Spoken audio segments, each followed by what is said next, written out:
সুন্দর রে বাড়িটা দেখা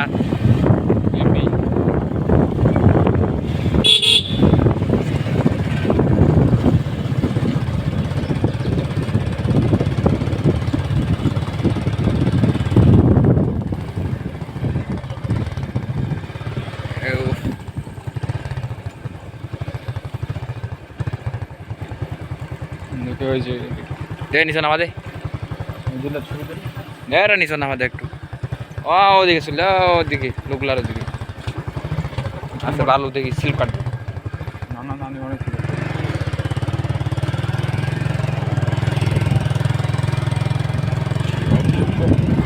অপূর্ব কি অপূর্ব নদী আমি তো আরেকবার আসলাম না ওই নদী পার যায় ওই পাশে মহিলাগুলা মেয়েগুলাতে আসে খড়ি কোরানোর জন্য ওর সঙ্গে যে আলাপ গল্প আর গরুগুলা ও পাশ থেকে এই পাশে চলে আসে অটোমেটিক আস্তে আস্তে আস্তে আস্তে